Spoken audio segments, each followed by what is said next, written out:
Welcome to the Enabling Automation podcast, where we bring experts from across the ATS Corporation to discuss topics that are relevant to those that are using automation within their businesses. I'm your host, Simon Drexler. I've been part of the automation industry for more than 17 years in a variety of roles at companies both big and small. My passion area is really applying technology to issues that exist in companies looking to scale. And automation is just such a critical portion of that are trying to scale their manufacturing. And that's why I'm so happy to be a part of this podcast and be able to hold these discussions for you that are listening. We're very fortunate today to be joined by Ryan Babel, who looks after a lot of the risk mitigation process at the front end of the equipment that ATS builds across the life sciences organization. Ryan, can you take a moment and introduce yourself to the listener base? So Ryan Babel, Director of Systems Design for our Cambridge and Munich's Life Science Systems divisions. Started my career over 12 years ago, right out of grad school, working on the front lines for 5 years. I had an amazing opportunity to dabble in applications engineering for 2 years, which was a great experience, working with customers directly, working with our sales team directly, and then ultimately coming back to help grow and support the growth of our systems design engineering team to now over 25 strong and growing every day. A little bit about systems design is that it's a multifaceted role. And and it's actually quite fitting for today's podcast topic, one of our team's philosophies can be simplified to find the technical and process risk and make it go away. You're after my own heart. I'm a systems design engineer by trade.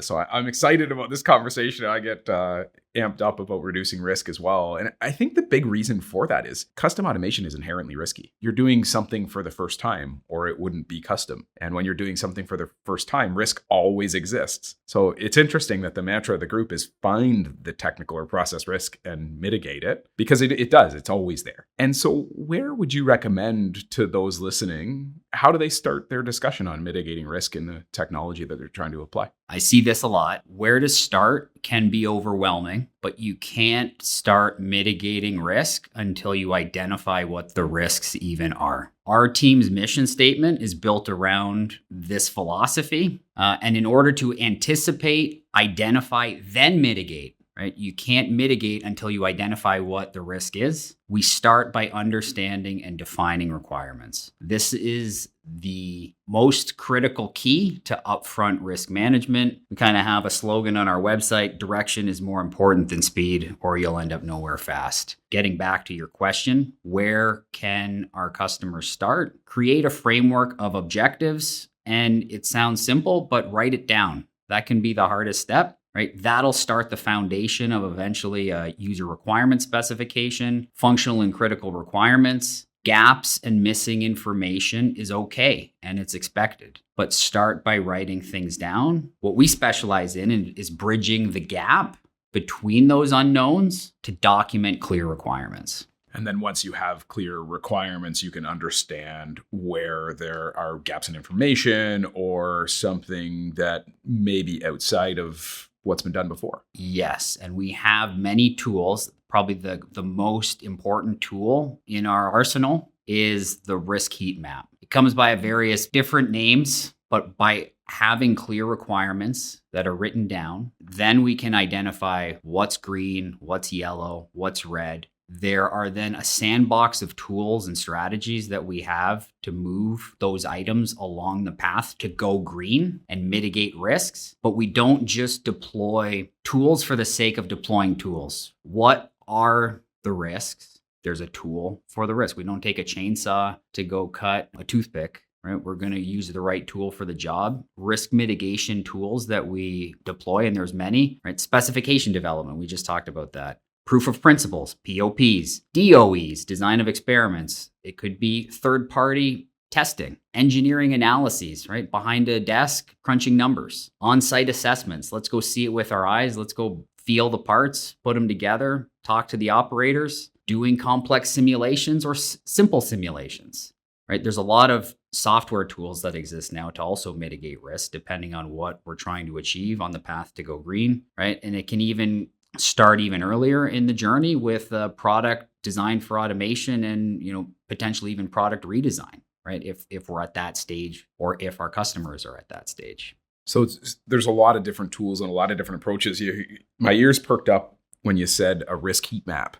How would you walk somebody through how you create a risk heat map? The inputs to the risk heat map are generated by ultimately our customers' requirements, right? What are we trying to achieve? We're trying to, put an auto injector together. We're trying to, I have a new product. I'm trying to bring it to market. We have to dispense a certain amount of adhesive. We have to cure it. I'm not even really sure where to start, but I know I have to dispense an adhesive and I know I need to cure it. And so that can be as simple as, sometimes that's all the information we have. Sometimes it's we know exactly the parameters we need to use. And so the path to go green is very simple because we're going to use this volume of adhesive. We're going to use 385 nanometers to cure it for 2 seconds. We're going to use this temperature and it's going to pass because it's a mature, proven process. So I guess that is the foundation for starting a risk heat map. And then we look at the gaps together and then we prioritize how we're going to start mitigating and closing some things out. Is a way to characterize the gaps your ability to write it down? Because it may be as straightforward as the example that you just said. You can write down in very specific terms what the process is, but there's going to be other times where that's not the case.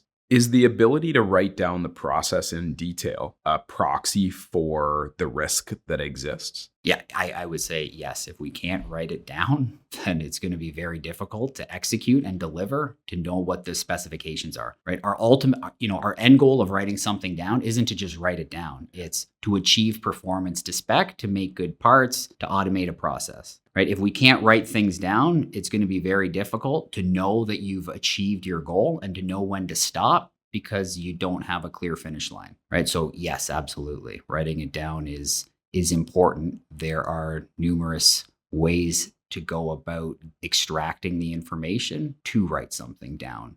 Inside of my team, it's kind of simple, but I always talk about how writing it down makes it real. And it's not even so much in the technical specifications. It might be an idea that you have or a business plan. But as soon as you write it down, have to put it into words and show it to various stakeholders, it becomes real and it takes something from conversational world that might be perceived in a variety of different ways and makes it specific. And I think that's part of what you're after with the risk heat map is write it down, make it specific.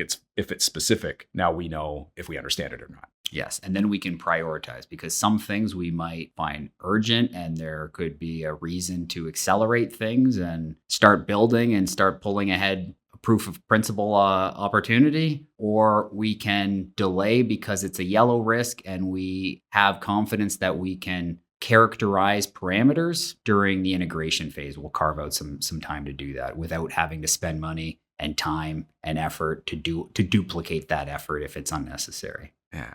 One of my favorite things that we do inside of building custom automation is proof of principles. You identify a risk, you do a proof of principle. For those that haven't done one before, could you just describe the process and maybe give an example of an interesting one we've done in the recent history? Oh yeah. Our team is doing proof of principles multiple times a week, it seems. So again, a proof of principle, a POP, is one tool in the sandbox to mitigate risk. There's typically 3 types of POPs that will execute with different reasons. So there could be a proof of concept. Can we perform the operation at least once? Is it feasible? Proof of reliability. Can we perform the operation for a significant period of time? What's the capability? Process characterization is number 3. Right? What are the limitations to the defined process? What are the parameters? We know we need to heat seal a piece of foil to a plastic blister. What are the parameters? Is it 220 degrees? Is it 150 degrees? Is it plus or minus 1 degree, plus or minus 10 degrees? What's the force? What's the time? Right? What are the parameters?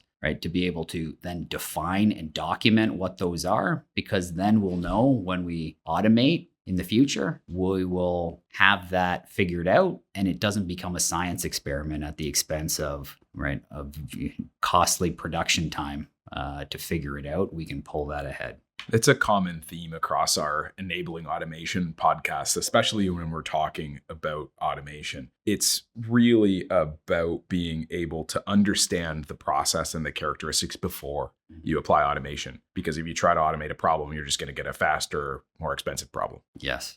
Yes. It's always the right thing to do is to, the earlier you can mitigate a risk in the automation project cycle, the less impactful it will typically be because you can catch it before it's validated. Absolutely. Right. So we'll stick on the POP tool, and I understand only one tool in the toolbox. Do you have a favorite proof of principle? Maybe being the majority of the department has worked in research in university and doing different thesis work. And I think being a little bit of a science experiment, right, is something feasible? Will this even work? I'm going to push my creativity to the limit, right? Let's say tribal knowledge tells me to use a vacuum pick and place, but I want to see, is this feasible? And can I use a magnetic embedded gripper instead, right? Those are my favorite type. That's what I see excite the team the most, right? Is I have an idea to mitigate this risk. Let me try something. Don't underestimate the value in trying something quickly and learning, even if it doesn't work out, as opposed to guessing. The benefits can greatly outweigh the indecision or the fear of getting something wrong and working behind a desk or behind a screen to ensure that it doesn't go wrong, right? Sometimes trying something quickly with a magnet or going to the hardware store and buying a heat gun can quickly confirm or reassure that you're on the right track, right? And then we can elaborate on, and that's when the magic happens. That's when innovation comes into play. That's when solving problems and mitigating risks can also differentiate a solution and empower our customers to have something that isn't just an innovative solution for the sake of being innovative, but it's an elegant solution that really drives value. That's a good example of applying new technology. And I was going to ask you if the integration of new technology, because innovation is happening so rapidly in our space, is that helping the idea of risk reduction in automation, or is it actually causing more risk in the work that we do? Yeah. Adoption of new technology to mitigate a known technical risk can create some questions, let's say, around the introduction of a new unknown risk. And my response to that would be to be curious, not intimidated. And now what do? Define a test plan, execute, collect data. Words talk, data screams. If you have the data to show that a new technology will help, that's what's going to drive the adoption, because the team is going to see that, holy smokes, this new 3D sensor, this new technology that I was previously magnetic grippers instead of, traditional vacuum grippers. When the team sees the data from a clear test plan that also defines what your goals are, what is your specification? What are you trying to achieve? How do you know when you've achieved it? When you have that test plan, which is the foundation of a POP, test plan, what are my goals? Let's execute. Let's generate a report. Is there a residual risk? Are we green? Are we still red? Having the team find the value in it will be so much more effective than just mandating the use of new technology from up high to say, we're going to use new technology, embrace it. That will be less productive than you think. I would say there's a balance. Don't be intimidated. Be curious and try it. Try it, design it, analyze it. So that's exciting. It's easy to say. The other thing, and this is a part of the systems design kind of fundamental mentality, is we don't just shoot from the hip with a shotgun, right? We're precise. We aim. Somewhat staying on the theme of new technology, one of the easiest ways to reduce the risk is to pull from past projects, to pull from what you know. Do you find that that's an effective risk mitigation strategy in the custom automation world when you're always trying to do something new? There's a balance to that too, right? I will take advantage of the tribal knowledge that exists around me every day. My own past experiences, relying on the network of your peers, their experiences. You can have some blind spots if you only limit your solution to tribal knowledge and past experiences. And I feel like this is what we just kind of explained with the creativity, right? Within reason, right? There's got to be we need to know what our objectives are, so we apply creative thinking. That's the balance, right? We need to be grounded in our past experiences, but not afraid to deviate from them. The reason I'm asking is because with some insider knowledge, Ryan, very respectful of the work that you do inside of your team. And I feel like you balance that line very well, where you give the team freedom to explore new technologies while being very grounded in the reality of what we've done in the past, as well as the reality of the data that we have. And I was wondering if you'd just share a little bit of your best practice or your thinking around how you structure your team to walk that line so well. hmm I think what helps with our team is by nature of our role, we work with customers. We see new problems. We see the challenges that they're facing, right? We work with applications. We work with our account managers, our sales team, right? So we're on the forefront in helping be creative with new solutions. We also have the practical reality of the experience of now executing a project, right? The systems designer enables the continuity between that proposal phase and then a project execution phase. So those critical requirements, those, if we do a POP, for example, a risk mitigation, a simulation, a vendor trial, an analysis with our customers on the front end, and we come up with an attractive solution, that same systems engineer would then be embedded in the project team. So there's that continuity from almost like a front end of the business project management team to the operational project, execution team. And the third new exciting part of our role is in the innovation space, right? Where we have the resources and the engineers' playground to go down and try things with the resources that are available. And we have the opportunities to work with others in the innovation department to rapidly try new things without the traditional constraints that exist when executing a project, right? We want to go buy this. We want to do this quickly. Let's try it. And we can do that in a few days sometimes in the same day. Sometimes if it's a little more elaborate, it might take a few weeks, but we'll get there. And that's all in the vein of learning and trying to build our knowledge base and trying to build more past projects to pull from and mitigate risk. Yes, right.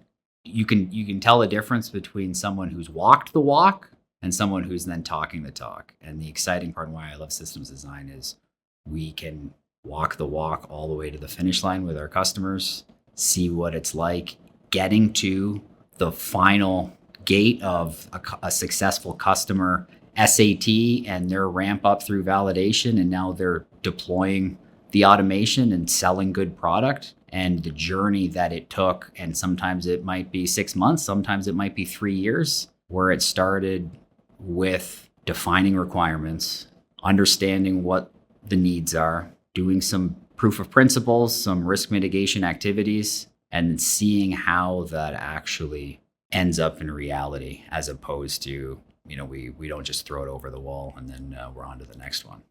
Well, absolutely. And I think for those that are listening, looking to reduce the risk in the automation process, just even what you're speaking about is accountability from beginning to end around the detailed requirements of what the system needs to do through execution right to the very delivery of that system.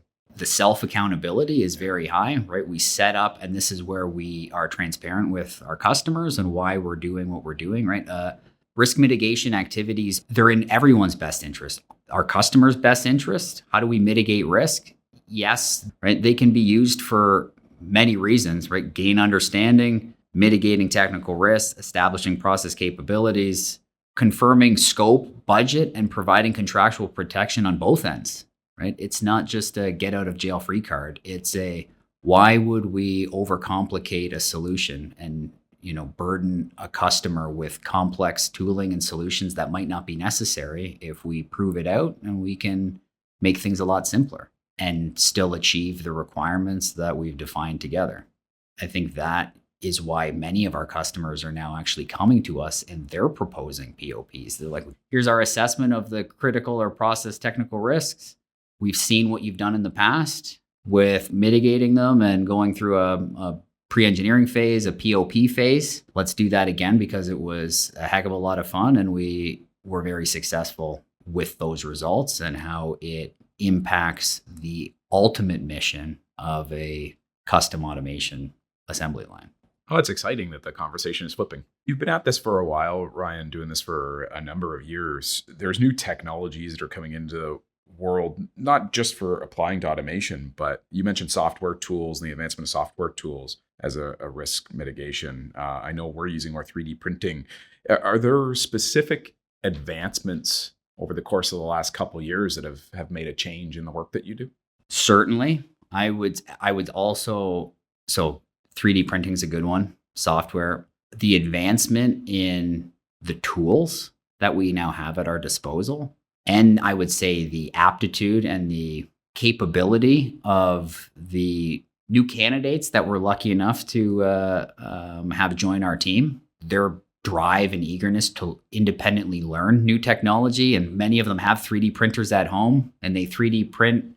I've seen some, we have 3D printers in our lab. We have 3D printers at ATS. It seems like a third of our department has their own hobby 3D printers, right? They're software developers. They can create apps. These tools are enabling us to go even faster. We can try things and not be afraid to try something because we can have an idea in our mind. We can design it quickly. I've seen this happen. The next day, someone will come in with the 3D printed grippers that we were talking about at a whiteboard the day before. And now we are trying it.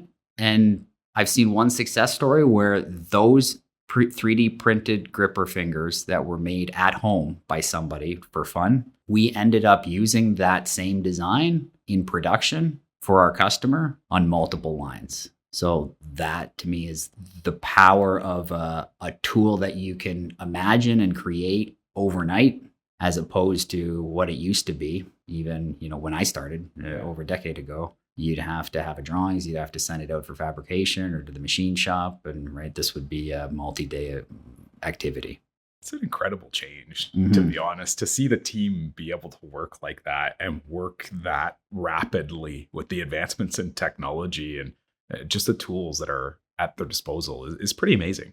Yes. And the exciting thing is there's new tools every year. It seems like there's new tools. We're building on them. And that's also what keeps the motivation, keeps I would say the energy of the team is looking for those new tools to be even more valuable. And this kind of gets back to the data. We don't just use, here's a new piece of software because it's flashy.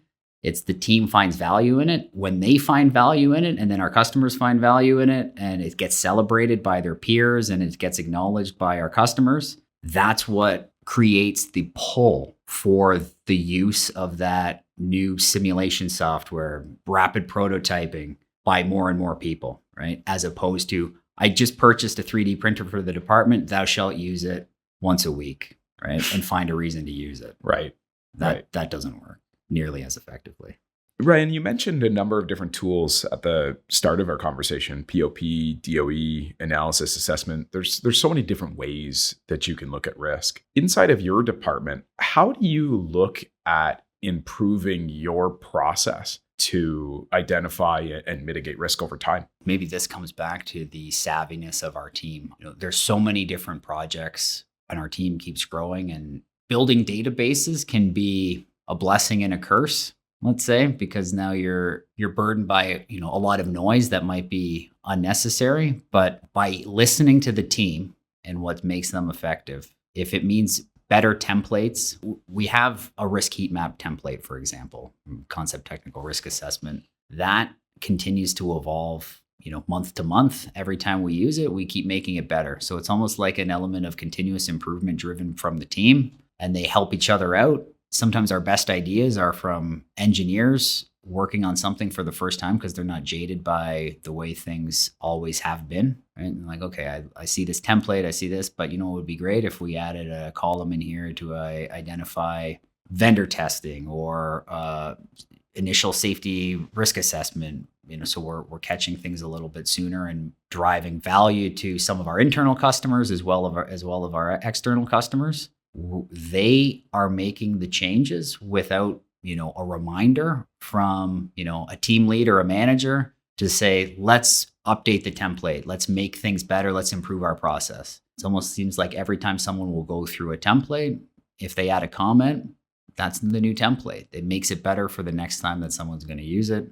And I think the biggest resource we have is our network, certainly at ATS, asking. Right? You can spend 2 hours looking, you can spend 30 seconds asking, and you'll find the answer, I would say 9 times out of 10 just by asking. And it's not a burden to ask, right? And I would say same thing with our customers, right? If they're searching for solutions, they're searching for ideas, try it, ask somebody, go for a tour at if you can get into neighboring automation place that someone's automating something that has nothing to do with your technology. It could be, a tour of the Toyota assembly line. Yeah. It'll just inspire you, right? You'll learn so much from asking others that have been through it. Yeah, going out and gathering information, gathering context. Ryan, we're so fortunate to be able to have this conversation. And I like talking to you so much because you're at the front end of the custom automation journey where you're dealing with all the risk, you're dealing with the hard problems right up front. For those that are listening, a lot of them are looking to do automation for the first time or looking to scale automation fairly significantly. Do you have any closing thoughts or any cautionary tales that you'd like to share with them before we finish up for today? I would say don't be paralyzed by risk. Understand it. Be okay with it. Try it and iterate. Be curious. Trying something now and learning through failure is far more valuable than indecision or endless analysis behind the screen. I couldn't agree with you more. Ryan, thank you so much for joining us today on the Enabling Automation podcast. Really appreciate your insights, sharing your experience in reducing risk in the automation process. It's there, but we can deal with it and we can deal with it effectively. Thanks, Simon. Well, hopefully I'll be back for season 4. Great time having you. Always a great conversation. To those that are listening, thank you so much for joining us as always. So this was our 5th episode, Reducing Risk in the Automation Process. We'll be back in a month with our 6th episode, which is automation roadmaps and the smart factory integrations. And we'll be talking with Roland Ector. Thank you again for joining us, and I look forward to chatting again next time.